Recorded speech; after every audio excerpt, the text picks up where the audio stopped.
The end of the season arrives quietly, like a predator stalking unseen. The rivers slow, the berries wither, and once crowded plains fall silent. Hunters return with emptier hands. The laughter around the fire fades to whispers. Frost grips the earth before dawn, sealing footprints in silence. The clan feels it, the slow tightening of nature's fist. In the Stone Age, every feast carried the memory of famine. And now, as warmth retreats, they face their oldest enemy once more, hunger. Vast and patient as winter itself, night settles over the camp, and the elders begin to speak.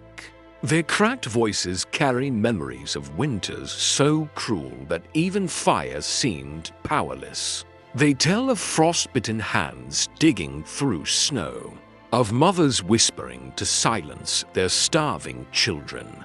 Around the flames, younger hunters listen, their courage thinning with each word. The air feels heavier, not with cold, but with the weight of history repeating itself. Hunger was more than emptiness. It was a ghost, invisible yet everywhere, haunting even the strongest hearts. With the fear of tomorrow, the night thickens, and the fire burns low. Around it, the clan gathers, hunters, gatherers, elders, faces carved by flame and shadow. Smoke rises between them like a spirit of judgment. Voices clash softly in the cold air. Some urge to journey south, to chase what remains of warmth and game. Others plead to stay near the caves that have kept them safe. For the first time, fear meets thought. Instinct gives way to planning. Beneath the stars, humanity takes a quiet step from surviving to strategizing. The fire crackles as the old woman begins to speak. Her voice trembles, weathered by countless winters, yet each word carries the weight of truth. She tells of a northern tribe, people who caught fish in the warmth of summer, dried them, wrapped them in hides, and buried them deep beneath the frozen ground. When the world turned white, they lived. The clan listens, silent, entranced. Could they to defy hunger? In that moment, imagination stirs.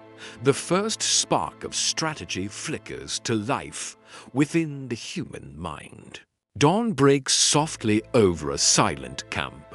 The air is cold, but the people move with purpose. No frantic hunts, no desperate chases, only steady work. Hands gather berries to dry, strip meat to smoke, and wrap it all in hides against the coming frost. Fear has become focus. Urgency, understanding. The narrator's tone turns reverent. They were no longer chasing life. They were preparing for it. In that quiet morning, humanity's rhythm shifts. Survival becomes strategy. The age of foresight has begun. The camera sinks into a world of ice and silence, the late Ice Age. When the earth itself feels frozen in breath, a small band of humans works carefully, their hands red and raw as they dig into the permafrost.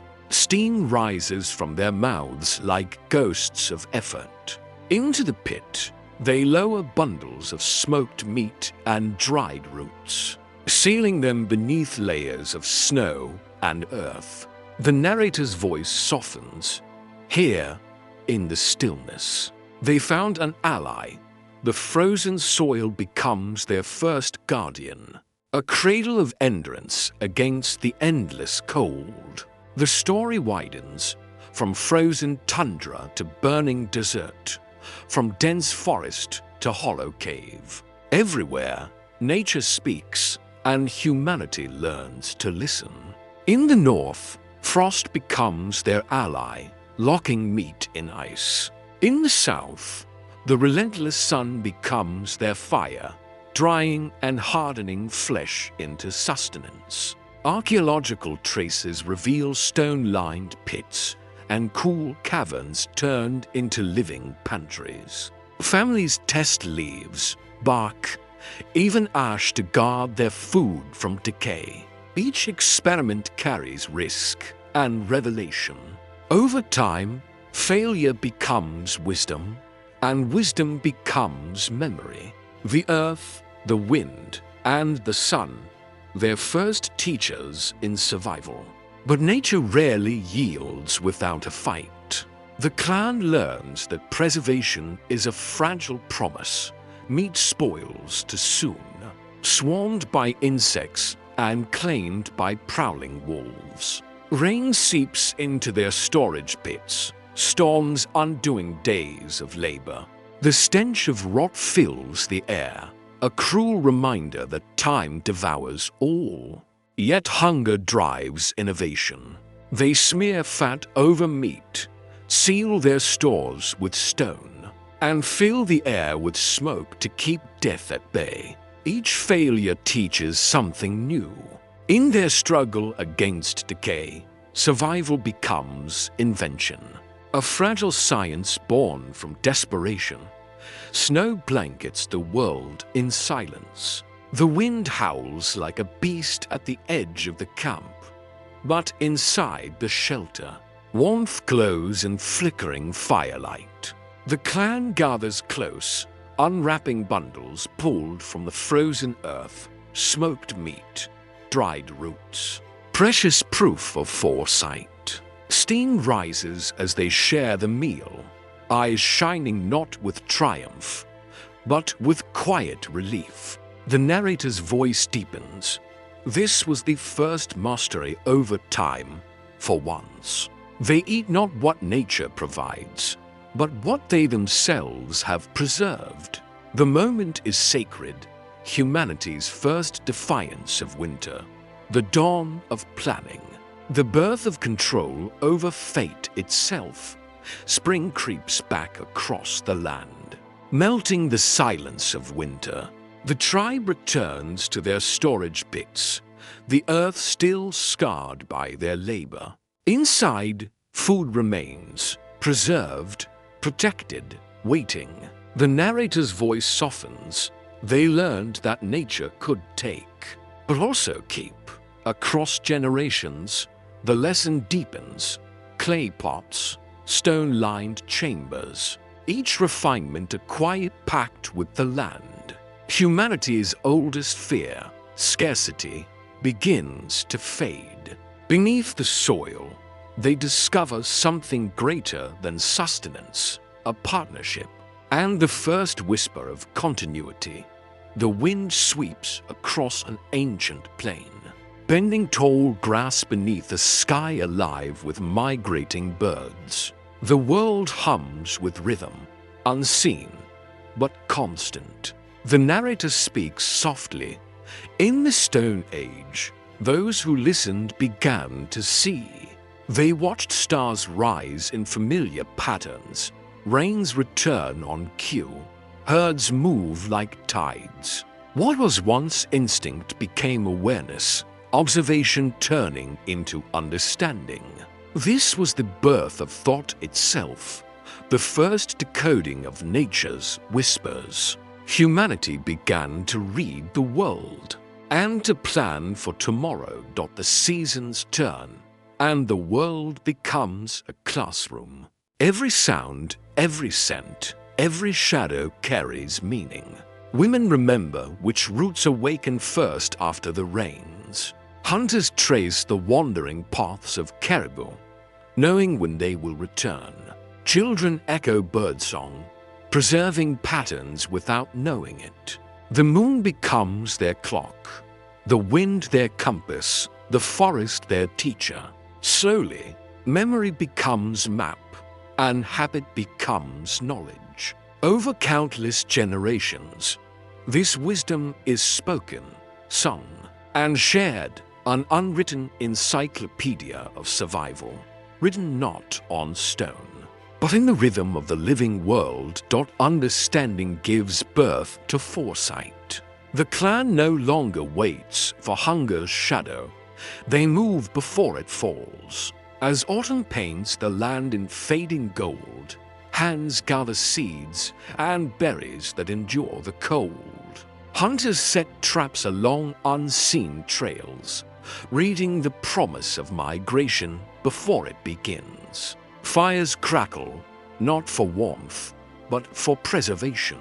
Around them, rituals bloom, songs for harvest, dances for the returning sun. Each gesture becomes memory, each tradition a lesson.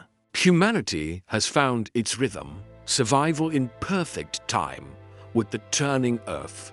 Snow falls heavy, blanketing the valley in silence. The wind screams outside, clawing at stone and hide.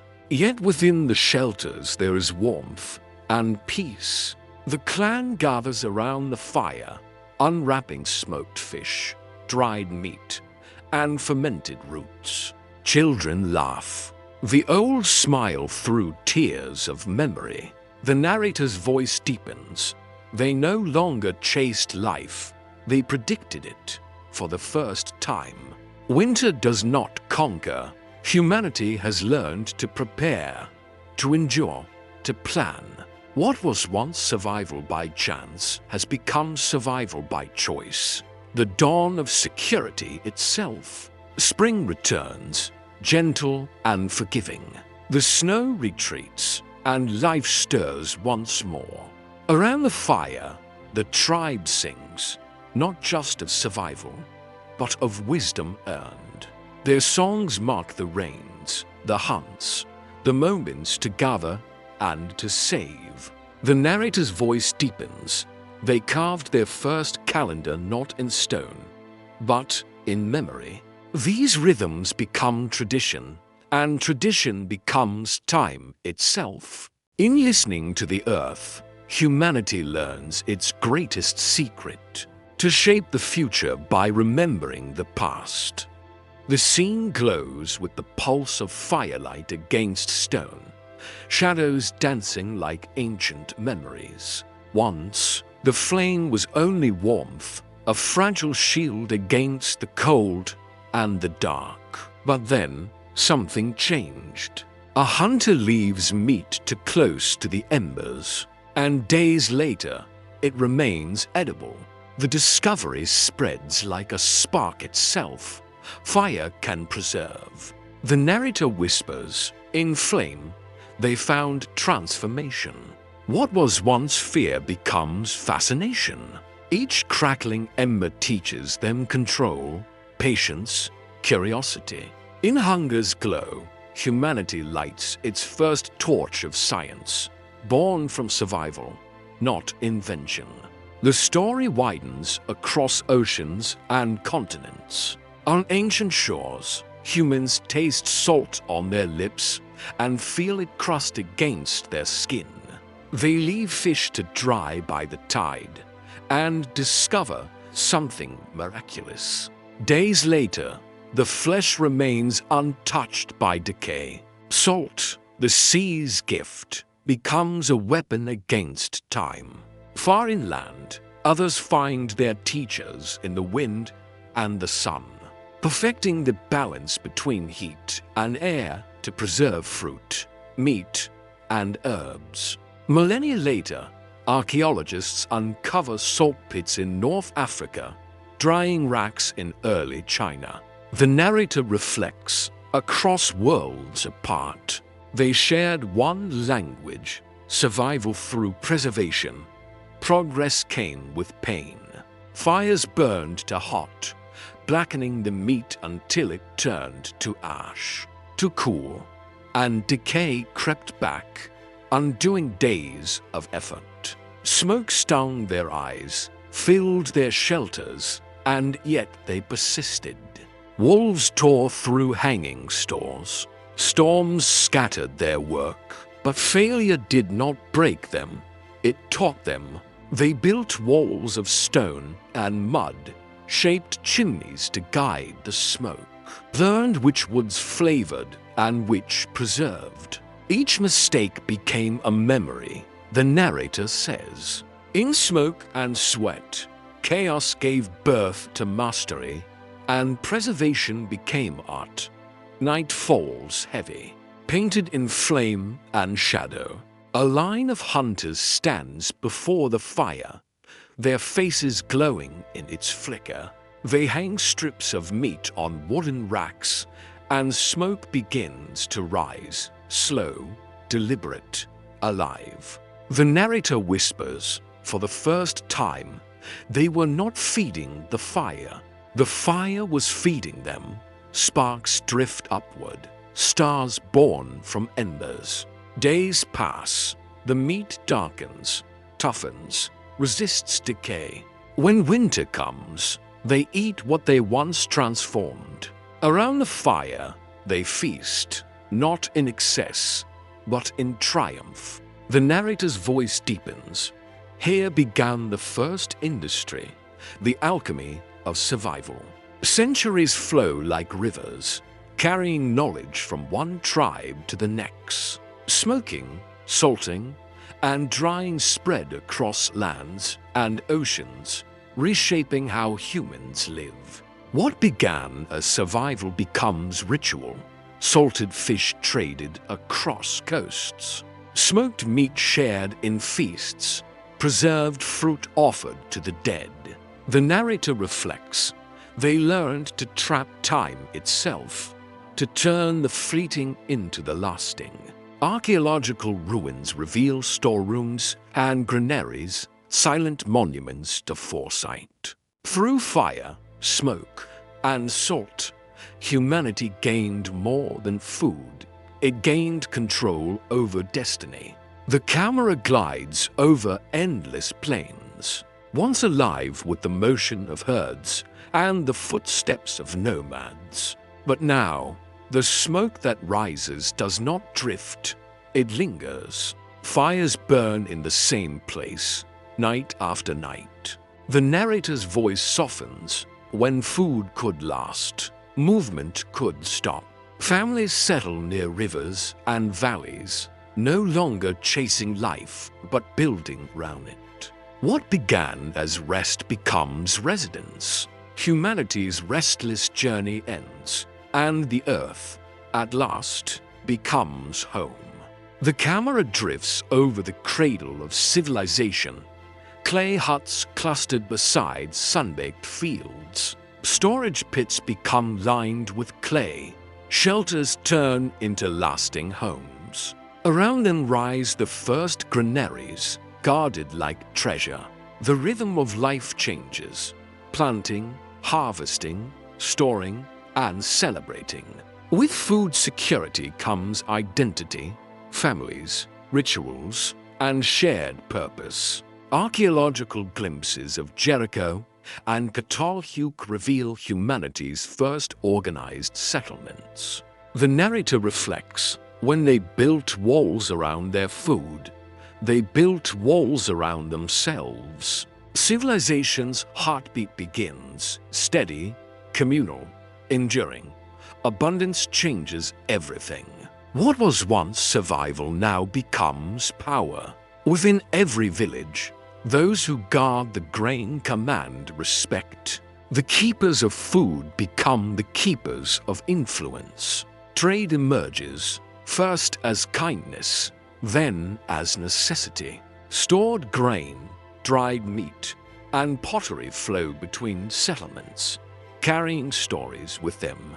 The narrator's voice deepens. In feeding others, they learned to lead. Wealth, art, and cooperation are born together. From shared survival rises structure, the first heartbeat of civilization's order. The world stands at a quiet turning point. No longer content to chase what nature provides, humans begin to create it. Seeds once scattered by chance are now placed carefully into the soil. Acts of faith sown beneath the sun. The narrator's voice deepens. Here, humanity learned to trust the future. The earth, once a grave of scarcity, becomes a cradle of growth. Across Mesopotamia and the Indus Valley, fields bloom with intention. Farming begins not through invention, but through patience, hope, and the will to endure. The story closes with a journey through time. From ancient pits of grain to steel silos that pierce the modern skyline. From the cold earth to the hum of refrigerators. The narrator's voice echoes through centuries. From hunger came wisdom. From wisdom, abundance. And from abundance, civilization. The instinct to prepare never faded. It became humanity's quiet triumph, foresight conquering fear, and planning shaping the very rhythm of progress.